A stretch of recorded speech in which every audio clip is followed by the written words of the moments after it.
Welcome back, fellow Argent Saga Knights, to Argos Anonymous. My name is Adam, and in this section number 4, part number 4 of our How to Play Argent Saga series, we're just going to do a quick little video covering some of the basics of play. Namely, we're going to be talking about what are champions, what are spirits, and what are the 3 primary types of abilities that you're going to see all over cards. And I think if you can understand these basic things, then you'll have a foot up in learning how to play. So to kick off, okay, so what are champions and spirits? Well, so we talked about spells and units and augments, right? These are the 3 types of cards that are going to be in your main deck.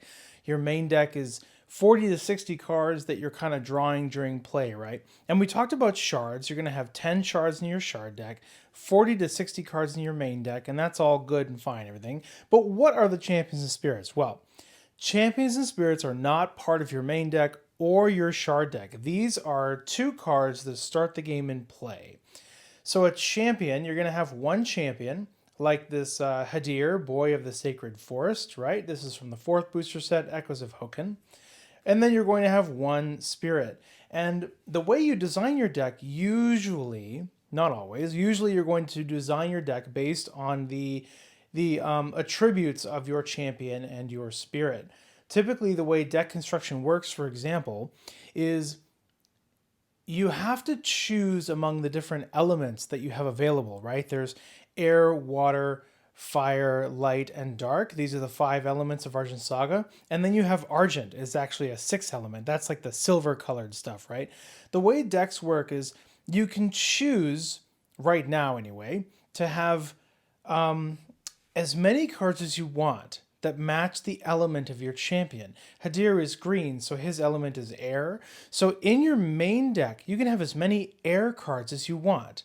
And then you can splash in a number of cards of the element of your spirit equal to the affinity of your spirit. And that's this number at the top left side. So this kite spirit right here, this green air kite, the air spirit, right? This air elemental spirit kite has an affinity of 8.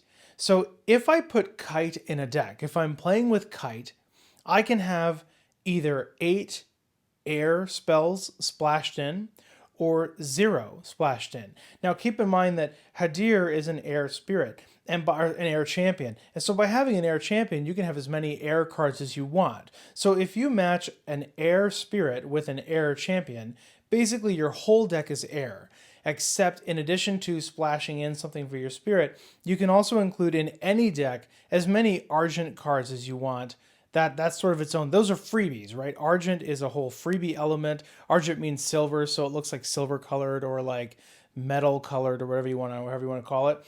Anyway, but let's say you had Rena. Rena is a fire champion. Rena, the Feral Warrior from Hoken.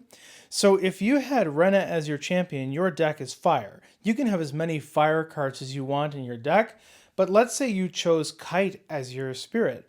What this means is you can have as many fire cards as you want in your deck, but as an additional component to your deck constructing strategy, right, you can choose to splash in Kite's affinity for air, or you can choose not to. So if you have Rena Kite as your combination, you could have a 100% fire deck with 0 air cards, or you could have 8 air cards. Now, notice I'm not saying up to 8. You have to either have 0 air splashed in or 8 air splashed in.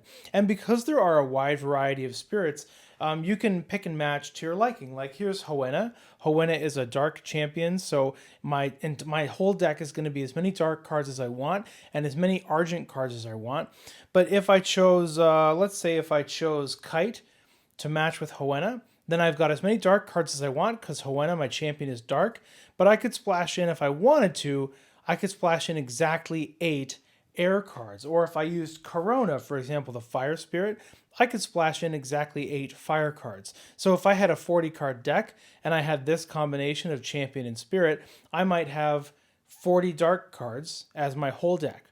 Or I could have 32 dark cards and 8 fire cards. Hopefully that makes sense. Luna is a dark spirit with an affinity of 8, an affinity for dark of 8. So if I had Hadir as my champion, Hadir says all of my cards in my deck are going to be air. But if I chose Luna as my spirit, a dark spirit, I could splash in exactly 8 dark element cards into my deck. So I could have like 32 air and argent cards, and I could have 8 dark cards. Or I could just have 40 air and argent and completely ignore the spirit's element affinity. If that's what I wanted to do, that would be fine. So there's what champions and spirits do. So in addition to deck construction, and those deck restrictions, they have abilities. So the way these work is they just start the game in play.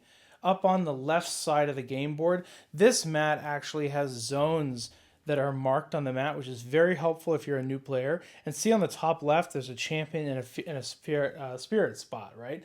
And then to the right of the champion, you have unit zones. And to the right of the spirit, you have your tower zones, right? So these guys just start the game in play, and then you just have to read what they do, right? And then you just follow the instructions. It's just like a map. The instructions are all over the cards. You just read the cards, you see what they do, and then you try to remember to do those things when the card says you're supposed to do them. And then they theoretically provide advantages to you during the course of play, and they interact with the other cards in your main deck. So you might have a card that says, when you play this card, put 3 counters on your champion if your champion is Hoenna the Immoral Conjurer. And so then when that card is played, that's what you would do. So moving on past what are champions and spirits, now we're going to talk about what are the 3 main types of abilities that you're going to see on cards, on units, and on augments, and on champions and spirits throughout Argent Saga.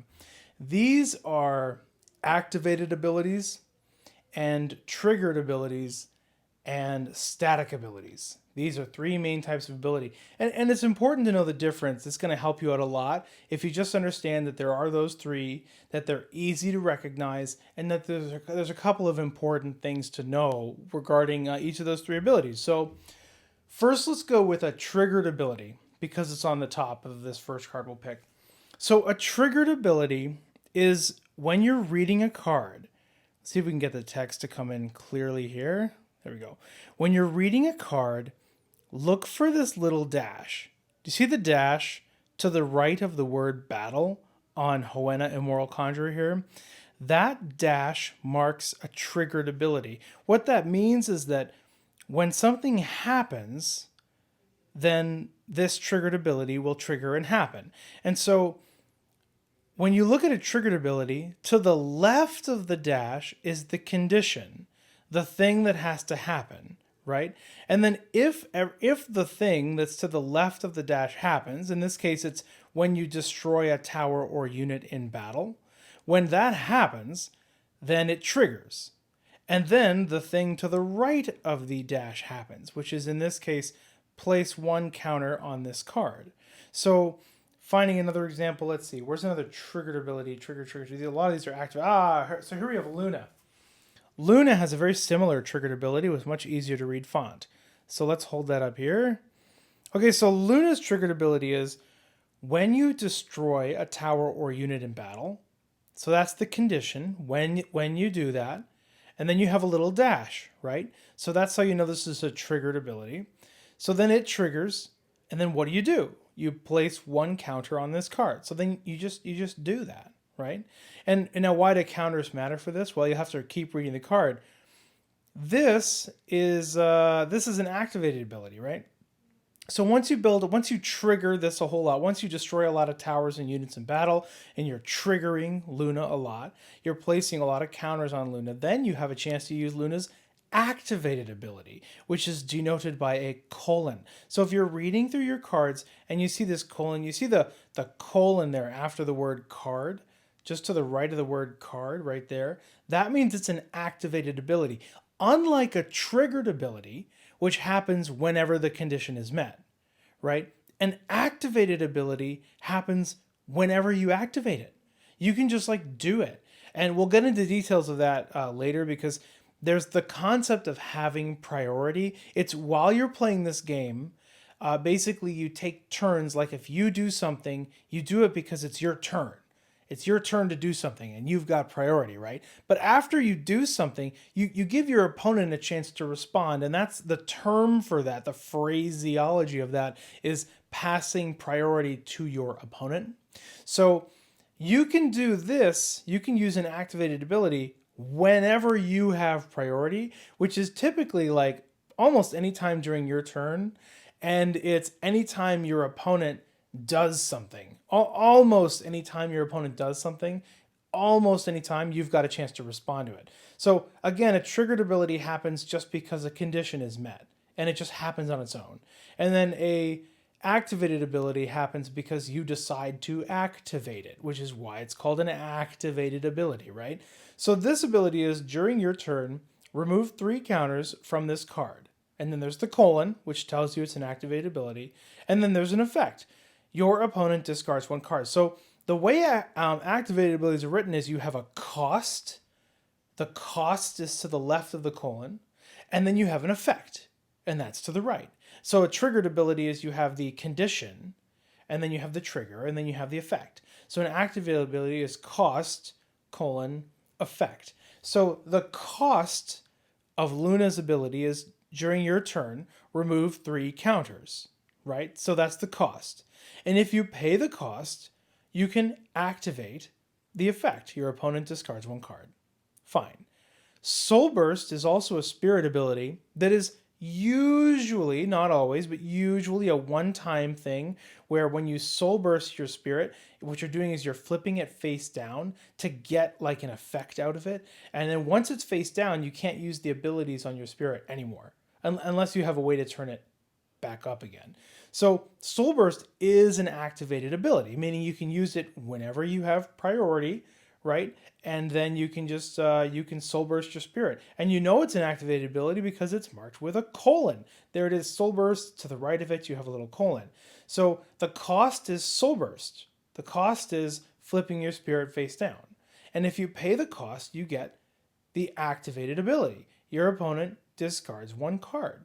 So there you go. So now we've talked about triggered abilities. We've talked about activated abilities. So let's just spend a moment talking about static abilities. A static ability is an ability that is neither marked with a trigger or an activated ability icon. So it doesn't have a dash or a colon. It just is, right? So Gemiel or Jemiel, depending on how you like to phonetify that one, place 1 counter on this card for each water unit that comes into play on your field. Notice there is no colon, there's nothing. There's no punctuation in that. It just says place a counter on this card for each water unit that comes into play on your field. That's it. So whenever a water unit comes into play, you just do it. You just do it. And that becomes relevant once you learn the finer aspects of play. That will matter. All of this will matter to you. But for the short term, all you really need to know is that when something talks about a triggered ability, it's talking about a time when you see like a dash, right? Like, and when something is an activated ability, it's got a colon, like this Corona. During your turn, discard 1 fire unit from your hand. And then there's a colon. So this is an activated ability, and the cost is to discard a fire unit from your hand. And then the activated ability is deal 500 damage, right, to target unit. And then Soul Burst is another activated ability. So there you go. So why does this matter? Here's why. Your opponent has a chance to respond to triggered and activated abilities, but they cannot respond to a static ability. They can't. It just happens. Nobody gets to respond to that. This just you just put counters on your Gemiel. Nobody gets to respond to that, right? And they can't respond to the cost of an activated ability. So they get to respond to this whole ability. Target unit gains quickness in the case of Corona Soul Burst, but they can't respond to the actual Soul Burst. And what we'll do is, in order for this to make sense, the next video we're going to talk about is what's called the stack. We're going to talk about the stack. And what that's talking about is it's the idea that whenever you do something, the ability of what you're doing or the card you're casting or whatever it is, it goes on something called the stack. And then your opponent has a chance to respond. And if they do, their response goes on the stack. And then you have a chance to respond. And then it goes on the stack. And once you've finished like boop, boop, boop, boop, stacking up your responses and counter moves and counter moves and counter moves, which hopefully is not very high. Hopefully your stack is like 2 things. Most of the time your stack is 1 or 2 things. But if you're like really ambitious, you might go boop, boop, boop, boop. Then what you do is you go down the stack from top to bottom. So whatever happened most recently will resolve first. And then you go to the next thing. And then you go to the next thing and the next thing. And we'll go into more detail about that, and we'll provide some actual like live play examples in the next how to play video. For now, just know that your triggered abilities and your activated abilities are things that will go onto the stack, and your static abilities do not. They just happen, don't worry about it. But if you see a dash like this Hoenna, like at the end of battle, that's a triggered ability. That means it's going to trigger, boom, and her little ability goes on the stack, and then your opponent has a chance to respond. And if they don't respond, fine, it just happens. And then you have your activated ability, marked by this colon right here after the word card. They can't respond to the cost, but the ability itself goes on the stack, and then they have a chance to respond. I know that can be a little confusing if you've never played card games like this before. So absolutely, if you have questions about this, put it in the comments. I'll answer them as best I can. And stay tuned for more how to play Argent Saga videos, where we'll try to have this sort of laid out in as simple a fashion as we can. The easiest way to learn this game is just to play it. And honestly, you don't even need to know all the rules to have fun. Like when I started playing this game, especially like with my kids and stuff, we didn't even use the champions and spirits abilities. We just like kind of put them over there, and we ignored everything they said, and we just played with the cards and just had fun. And there's nothing wrong with that. So just play the game as you understand it, and then learn the finer points later. And that's probably the best way to do it. And don't worry about it, and just have fun, because it's a super fun game, and it's just worth diving into it and not really worrying about the minutia right up front. That's all I got. Enjoy that. Argos out.